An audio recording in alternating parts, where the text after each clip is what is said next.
Senhor Jesus, aqui estamos mais uma vez, unindo nossas mentes e corações nessa noite de estudo, para que possamos elevarmos nossas orações, nossas preces, nossas rogativas ao Teu reino de luz, para Te suplicar amparo, proteção, misericórdia, para iluminar nossos lares, nossos familiares, para que possamos pacificar nossas mentes e nossos corações. Pedimos também, Pai, pelo nosso irmão Leonardo, que fará nosso estudo, nossa reflexão da noite de hoje, que ele possa ser amparado por essa equipe de conselheiro que sempre está a nos orientar e a nos fortificar. Rogamos, ó Mãe Santíssima, Mãe de todas as mães, que nos ilumine e nos fortifique e que possa, com seu olhar de misericórdia, levar amparo para todos aqueles que nesse momento estão com pensamentos contrários à lei do amor e da caridade. Ó Pai, que nessa noite possamos nos unir num só pensamento, numa só ação, para que essas vibrações possam inundar, possam espargir em nosso ambiente essas gotículas de paz, de amor e de tranquilidade. E que possamos assim, ó Pai, agradecer pela noite de hoje. Que tudo, Pai, que possa nos suceder, que seja em Teu santíssimo nome. Que assim seja, graças a Deus. Meus irmãos, boa noite. Sérgio, muito obrigado pela prece inicial que você gravou, pedindo orientações e ajudas da espiritualidade para o nosso estudo. Vamos então hoje estudar do Livro dos Espíritos, a segunda parte, o mundo espírita, o mundo dos espíritos, da volta do espírito à vida corporal. Prelúdio da Vida, questões 236 a 343. 336 a 343. Então vamos lá. A pergunta 336, Kardec fala assim: poderia dar-se não haver espírito que aceitasse encarnar numa criança que houvesse de nascer? Então, estava prestes a nascer, o espírito não aceitava encarnar, né? Nós vamos ver que, mais à frente, que essa ligação se dá bem antes do nascimento propriamente dito. Então, a resposta do espírito é a seguinte: Deus a isso proveria. Quando uma criança tem que nascer vital, está predestinada sempre a ter uma alma. Nada se cria sem que a criação presida um desígnio, ou seja, não há nascimento sem alma naquele corpo, não é? Vamos ver então, lá, segundo Milanês, como ele analisa esse pressentimento dos desígnios, né? Na lição número 30 do livro Filosofia Espírita, volume 7. Ele fala o seguinte: a medicina do mundo diz assim: a natureza esqueceu, falhou, aí a criança morreu. Houve uma falha, né? Então a gestação não chegou ao fim. Então o espírito, o Milanês fala assim: Deus controla tudo, não se esquece e nem há falha. Tudo é proposital para que a justiça se cumpra num clima de amor. Então, quando há a má gestação, quando nos chega ao fim, né, nós vamos ver que o natimorto não é um acaso, porque o acaso não existe. As crianças saudáveis e não saudáveis, já existe uma alma para animar esse corpo. Mas é como se explica que aquele espírito não conseguiu ir até o final da gestação, embora ele já estivesse ali. Então, o natimorto cumpre, na realidade, a justiça divina. Ele pode estar complementando uma vida passada sua, que não foi integralmente vivida. Pode ser uma expiação daquele espírito, passar por aquele estágio de formação do feto durante aqueles meses. Nós não sabemos lá o passado dele, o que ele fez com outras crianças. E também pode ser, isso é bem importante, uma experiência para os pais que estão esperando com tanta ansiedade essa chegada e ela não acontece. Isso é um instante de bastante sofrimento, mas nós sabemos também que é um instante de bastante crescimento espiritual, né? Infelizmente, nós ainda temos que ter crescimentos espirituais através da dor. Infelizmente, esse é o nosso estágio aqui. A questão 337, Kardec pergunta assim: pode a união do espírito a determinado corpo ser imposta por Deus? Responde o espírito: certo, ela pode ser imposta. Do mesmo modo que as diferentes provas, mormente, quando ainda o espírito não está apto a proceder a uma escolha com conhecimento de causa. Então, há espíritos que não têm a menor noção do que está acontecendo, que ele tem necessidade de reencarnar, que ele tem dívidas a pagar, não é? Então, por expiação, pode o espírito, continua a resposta, ser constrangido a se unir ao corpo de determinada criança, que pelo seu nascimento, pela posição que veio ocupar no mundo, se lhe torna instrumento de castigo e de oportunidades, não é? Para ele é um castigo, mas depois de passar por todas essas expiações, ele vai ver que era uma oportunidade que Deus está oferecendo para ele, né? Sobre essa imposição, diz assim Miranês: a imposição se dá quando o espírito não tem discernimento para escolhas compatíveis com as suas necessidades. Mesmo espíritos mais desenvolvidos carecem de opiniões que possam guiá-los na escolha. Então, os espíritos mais esclarecidos, eles conversam, eles dialogam, eles ouvem as opiniões, né, dos espíritos que estão preparando aquela reencarnação. Outros não têm nem condição disso, eles são reencarnados. E quando eles veem, já estão aqui sob a forma de um bebê. Ainda Miranês fala assim: as provas e expiações que temos que passar são apresentadas e discutidas pelos engenheiros siderais como as melhores para nós. Eles conhecem as nossas necessidades. Isso é um trabalho devido a quê? Devido à justiça divina. Deus prepara as reencarnações contando com o auxílio desses espíritos que já estão preparados para fazer essas análises, né? Da onde a gente vai reencarnar, quais são os nossos pais, a aproximação dos nossos pais, etc. Vamos ver mais à frente isso. A 338, Kardec pergunta: se acontecesse que muitos espíritos se apresentassem para tomar determinado corpo destinado a nascer, que é o que decidiria sobre qual deles pertenceria ao corpo? Então, vai haver um nascimento. Há um corpo sendo formado, né? E muitos pleiteiam aquele corpo.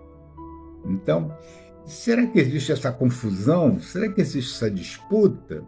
Então o espírito vai responder o seguinte: muitos podem pedi-lo, mas, em tal caso, Deus é quem julga qual o mais capaz de desempenhar a missão a que a criança se destina. Ou seja, nós já vimos na questão anterior que existe uma equipe preparando esta reencarnação. Então, quando nós falamos assim, Deus é quem julga, na realidade, toda essa equipe está fazendo este trabalho, né? Mas em nome de quem? Em nome de Deus, em nome de Jesus, o governador do planeta.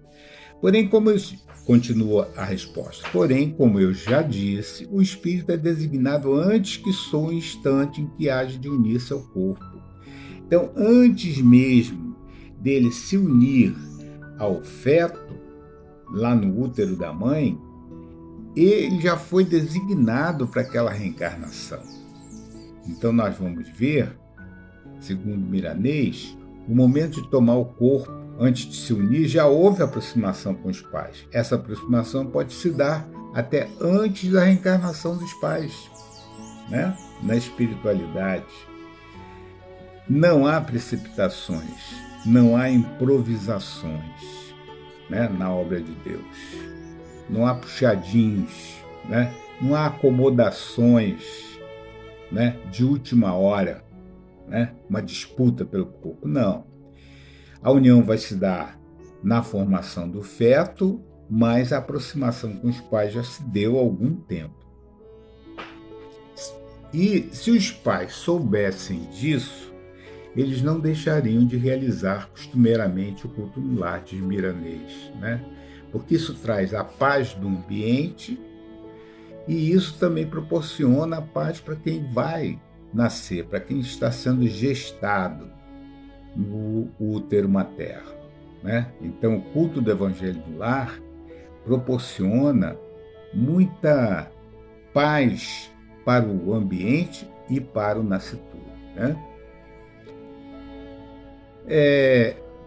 Se nós quisermos aprofundar mais nesses procedimentos de reencarnação, podemos consultar o Missionários da Luz, de André Luiz, um livro de 1945, psicografado pelo Chico, que detalha o processo encarnatório de Sigismundo, falando na miniaturização, né? Essa miniaturização também é falada no livro A Vida Continua, de André Luiz, em 1968, no capítulo 16. Né?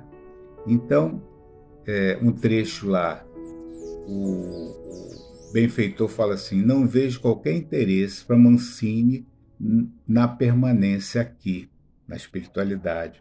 Forçoso envidarmos esforços para que ele aceite, voluntariamente, a miniaturização. O que é miniaturização? É um restringimento no plano espiritual, significa um estágio preparatório para a reencarnação. Ou seja, nós vamos diminuindo a energia do nosso perispírito e nós vamos realmente diminuindo de tamanho para podermos nos ligar ao feto dentro do útero materno. Não confunda essa miniaturização com outra que pode acontecer com os espíritos que ainda estão no limite da animalidade. Esses espíritos muito involuídos, muito atrasados, eles produzem uma redução no conjunto espiritual que atinge o seu máximo, a redução máxima. Não se restringe o espaço do útero, mas eles vão à redução ao ponto de uma célula-ovo, né? Esses espíritos, quando desencarnados, apresentam-se como uma postura fixa mental ou monodeísta de auto-hipnotização, para que volte à vida física. Eles têm essa ideia fixa, né? Muitas vezes para exercitar uma vingança, cheios de mágoa, né? Eles estão ainda no limite da animalidade. Então, a sua ideia fixa neutraliza outras emoções, determinando a diminuição das energias espirituais até o ponto das moléculas se condensarem em nível microscópico de um núcleo de célula-ovo. Daí, em muitas obras espíritas, serem chamados de ovoides. Eles são usados por outros espíritos ainda inferiores para exercerem mecanismos de obsessão, já que eles ficam grudados ao perispírito de alguns encarnados, que também estão vibrando nesse estágio de animalidade, não é? Então, esse é um outro tipo de miniaturização. A questão 339, no momento de encarnar, o espírito sofre perturbação semelhante à que experimenta ao desencarnar? Quer dizer, a perturbação de morrer é a mesma de nascer? Então, ao contrário do que muitos pensam, é muito maior e mais longa, certo? essa perturbação quando o espírito encarna. Pela morte, o espírito sai da escravidão, pelo nascimento entra ela, responde o espírito, né? Então, a reencarnação, a perturbação é muito maior e muito mais prolongada do que na morte. Na morte ele está saindo da prisão. Na reencarnação ele está entrando, né, no exílio. E diz Miranês assim, o espírito sofre mais para reencarnar do que para desencarnar. É mais trabalhoso e perturbador nascer do que morrer, né? Então não se estabelece comparações nesse sentido.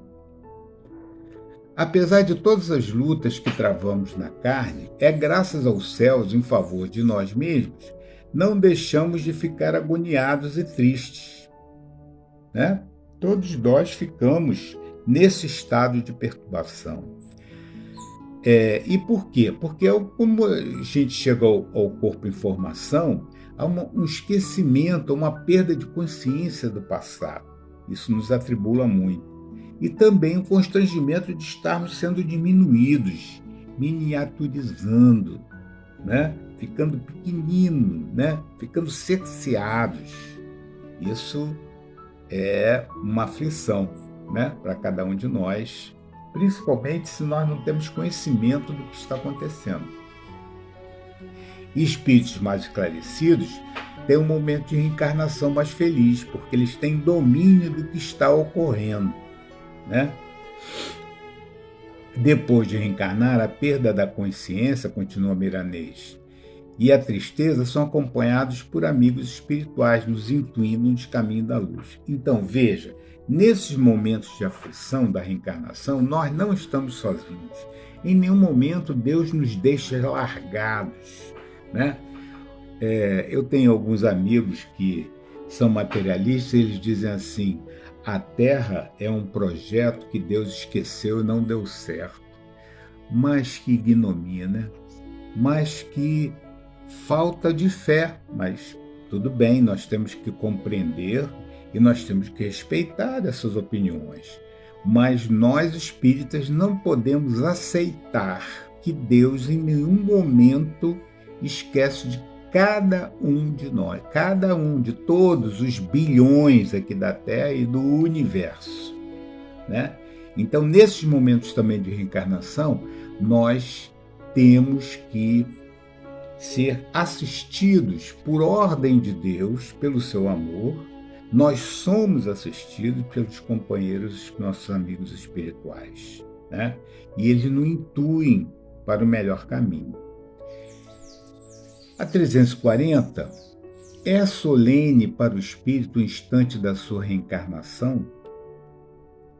Pratica ele esse ato considerando grande e importante? Esse momento, o espírito acha importância? Ele pratica isso como uma coisa muito importante para a sua vida? Aí o espírito responde o seguinte, procede como um viajante, que embarca para uma travessia perigosa e que não sabe se encontrará ou não a morte nas ondas que se decide a afrontar. Então, é a mesma coisa de alguém que está entrando num barco. Nós não sabemos como é que vai ser a trajetória deste barco. Nós não sabemos, né? Nós não temos antevisão. Então, tudo que vai acontecer vai depender também muito de nós. Mas nós ainda somos fracos, nós ainda somos imperfeitos, nós ainda somos inconstantes, então nós ainda somos ignorantes, né? Então nós temos essa, vamos dizer, prevenção para o desconhecido que está à nossa frente, né? E aí nós nos afligimos. Kardec faz um comentário sobre isso. Ele diz o seguinte, o viajante que embarca sabe que o perigo se lança, mas não sabe se naufragará. O mesmo se dá com o espírito, conhece o gênero das provas a que se submete, mas não sabe se sucumbirá. Assim como, para o espírito, a morte do corpo é uma espécie de renascimento, a reencarnação é uma espécie de morte, ou antes, de exílio, de clausura, né? Nós estamos entrando num estágio de reclusão quando reencarnamos, né? Ao passo que quando nós morremos, nós estamos renascendo ou nós estamos nos libertando. Isso, para nós que estamos envolvidos nessa ambientação aqui da Terra, às vezes muito é difícil entender, né? O pensamento espírita, ainda para a maioria, é difícil ser absorvido. Mas nós vamos chegar um dia em que todos vão pensar dessa mesma maneira. E a vida vai ser muito mais bonita aqui na Terra, né? Ele deixa o mundo dos espíritos pelo mundo corporal, como o homem deixa este mundo por aquele. Sabe que reencarnará, como o homem sabe que morrerá. Mas, como este com relação à morte, o espírito só no instante supremo, quando chegou o momento predestinado, tem a consciência de que vai reencarnar. Então, qual o homem em agonia, dele se apodera a perturbação que se prolonga até a nova existência se as positivamente setada, até o nascimento. A aproximação, no momento de reencarnar, sente uma espécie de agonia. E nós vamos mais longe. Quer dizer, a existência sociopositiva depois de alguns anos após o nascimento, ainda no estágio de bebê, ainda no estágio de criança muito tenra, né? Nós estamos ainda completando a nossa reencarnação. Miranês fala sobre esse momento decisivo, dizendo que é um trabalho intenso em escolas espirituais para encorajar os espíritos que têm que reencarnar. O conhecimento aumenta a vontade de vencer a si mesmo. Então, na medida que nós aumentamos o conhecimento, nós sentimos mais firmeza nas nossas potencialidades. Nós todos temos potenciais, né? Jesus já falava nisso, né? Para que nós fôssemos o sal da terra, para que brilhasse a nossa luz. Mas muitas vezes nós somos vacilantes.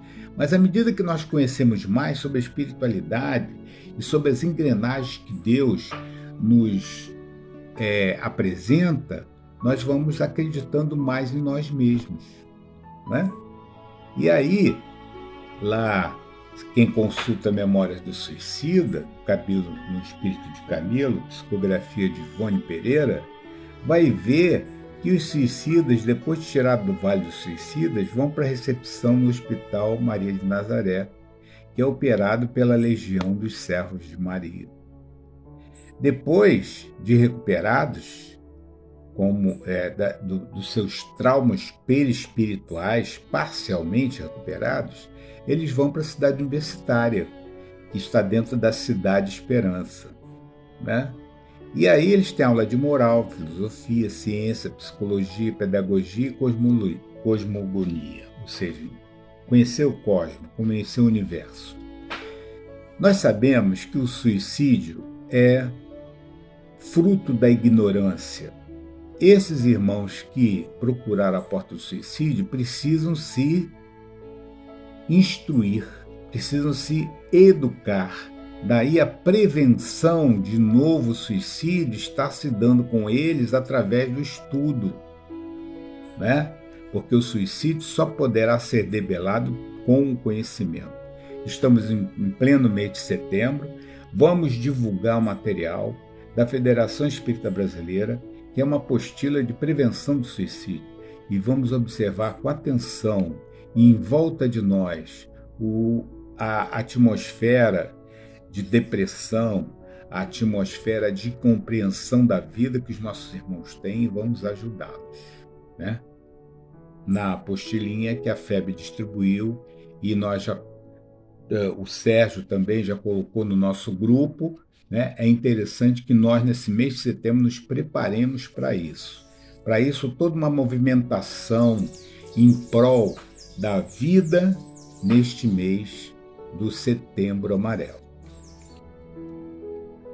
Podemos começar o trabalho de preparo das futuras reencarnações já aqui, né, de Miranês. Através de quê? Da caridade, do entendimento, ou seja, do estudo, da leitura, né? A bibliografia espírita é ampla. Vamos ler, para que nós não possamos cair em falsas filosofias, em falsos caminhos, em ilusões que a Terra nos apresenta. E, por último, vamos nos preparar para o amor, vamos nos amar, né? Então, Kardec fala, educai-vos e instruí-vos. Isso é importantíssimo, diz Miranês, para que lá no futuro, quando nós nos prepararmos para outras encarnações, nós já estamos preparados. E olha só que beleza nós encontramos no livro Instruções Psicofônicas, Francisco Cândido Xavier, uma página que eu vou colocar depois, aqui essa noite, chamada Ante a Reencarnação. Primeiro Emmanuel fala assim, naquela reunião em 1954. Enquanto a escola espiritual na Terra prepara as criaturas reencarnadas para o fenômeno da morte, em nosso plano de ação, essa mesma escola prepara as criaturas desencarnadas para o aprendizado da existência no corpo físico. Lá se prepara para reencarnar, aqui se prepara para a morte, né? Segundo Emmanuel. E aí, naquela noite, tinha uma grande assembleia de companheiros que se achegava ao recinto, suspirando pelo retorno ao tempo da luta na matéria mais densa. Então, suspirando pela reencarnação. E o espírito de Cornélio Milard, que foi o médico na última encarnação, dá a seguinte comunicação através do Chico. É preciso modificar os nossos clichês mentais para que a nossa volta à escola terrestre signifique recomposição e refazimento. Ele está justamente falando para aqueles espíritos que estão agoniados para reencarnar. Mas ele está falando assim, precisa mudar o estágio mental de vocês. Continua ele. Essa transformação, contudo, não será levada a efeito apenas pela força de preces, meditações e conclusões em torno do passado. Olha o que ele está falando, hein? Faz-se imprescindível a dinâmica da ação.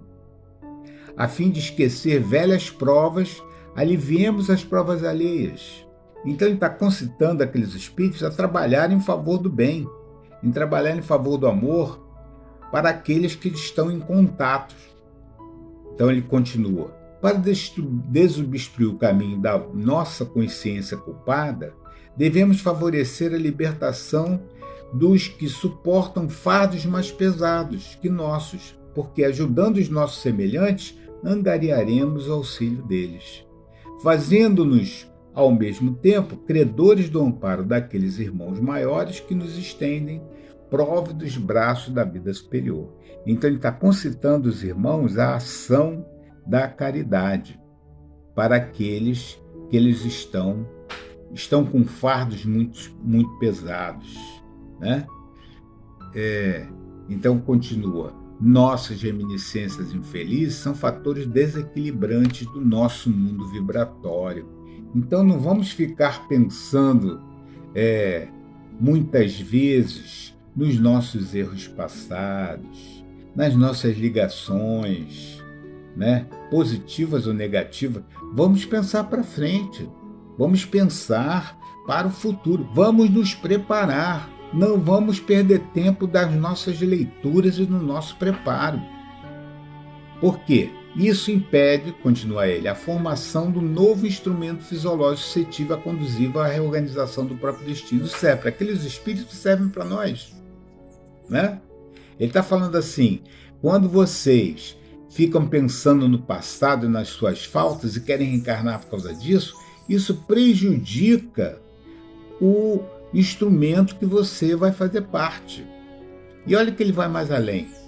Mas, se nos abeirarmos dos nossos futuros pais e de nossos futuros lares, envolto na tempestade da incompreensão e da indisciplina, apenas espalharemos ao redor de nós desarmonia e frustração, porquanto, em verdade, o vosso caminho na vida será sempre a projeção de nós mesmos. Então, ele está falando para aqueles espíritos, como está falando para nós, né? Que Quando nós estamos envoltos em compreensão e indisciplina, nós vamos espalhar em torno de nós essas mesmas vibrações negativas. Esse artigo nós vamos botar depois, como a gente já prometeu, no nosso grupo. A pergunta 341, na incerteza em que se vê quanto às eventualidades do seu triunfo, nas provas que vai suportar na vida, tem o espírito uma causa de ansiedade antes da sua encarnação? Aí ele fala assim, de ansiedade bem grande, pois que as provas da sua existência o retardarão ou farão avançar conforme o suporte. 31. A inquietação da alma, fala Miranês. A grande ansiedade da reencarnação, a ignorância da vida espiritual, a falta de maturidade da alma na posição em que se encontra. Não é fácil a transição, porque a gente parte de lá adulto, experiente, e chega aqui na mais tenra infância e inocência. Né? É isso que acontece. Se o espírito tem fé em Deus e conhece os ensinos de Jesus, terá esperança e será mais fácil os procedimentos de reencarnação. Aí, Joana de Anjos diz o seguinte para a gente lá no livro Celeiro de Bênçãos, pelo Divaldo. Disse Jesus, é necessário nascer de novo. Então ela fala, não adies hoje o seu renascimento moral pensando já na próxima conjuntura carnal. A reencarnação vindoura será sem dúvida a continuação da reencarnação em que te encontras. Começa agora, esse amanhã que anelas e envida todos os esforços para triunfar. Então ela está declarando aqui o seguinte, nós vamos ter que reencarnar, vamos preparar essa reencarnação a partir de agora. Né? Vamos chegar mais leves lá e vamos voltar mais leves também. 342. No momento de reencarnar, o espírito se acha acompanhado de outros espíritos, seus amigos que vêm assistir a sua partida no mundo incorpóreo, como vêm recebê-lo quando lá volta, depende da esfera que pertence. Os espíritos que querem lhe acompanhar até o último momento animam e mesmo lhe seguem muitas vezes os passos da vida. Então, os espíritos bondosos, segundo Miranês, realmente vão nos auxiliar a vida fora. Os maus, pouco arrependidos, resta a solidão, dificilmente compreendem esse fato. Né? O 343. O que vemos em sonho nos testemunha um afeto e que nos apresentam com um desconhecido semblante, são alguma vez espíritos amigos que nos seguem? Muito frequentemente, diz a resposta. São eles que vos vêm visitar como ides visitar um encarcerado. Então, os espíritos guias comunicam com os seus tutelados através de sonhos, mas também podem comunicar quando nós estamos no estado de vigília, né? Através de ideias, através de intuições. E finalizando, uma definição de como nós estamos aqui reencarnados pelo Espírito de Emmanuel no livro Esperança. És um espírito eterno, em serviço temporário no mundo. O corpo é teu refúgio, teu bastão, teu vaso, tua veste, tua pena e teu buril, tua harpa e a tua enxada. Vamos aproveitar essa grande oportunidade que se chama estar reencarnado. Meus irmãos, vamos agora pensar em Jesus e agradecer esses momentos que o Consolador, através dos nossos estudos e dos nossos espíritos protetores, nos oferecem na noite de hoje com esse estudo. Senhor Jesus, nós te agradecemos a vida. Nós que estudamos agora a importância de estarmos reencarnados. Ajuda-nos a aproveitar todas as oportunidades que tu nos oferecem e em cada instante para que possamos crescer em espírito. Ajuda-nos, Senhor, para que nós possamos também vibrar com os nossos irmãos enfermos do espírito e da matéria, tão necessitados quanto nós da tua misericórdia. Ajuda-nos também, Senhor, a vibrar pelos irmãos que procuraram a porta larga do suicídio, onde quer que eles estejam, que os trabalhadores da Mãe Santíssima possa auxiliá-los, possa reconduzi-los à estrada evolutiva. Assim, Senhor, solicitando a Tua presença para cada um dos nossos lares, dos nossos caravaneiros, sobre a proteção de conselheiro, que nós possamos, em Teu nome e em nome do nosso Pai amantíssimo, darmos por encerrada a reunião da noite de hoje.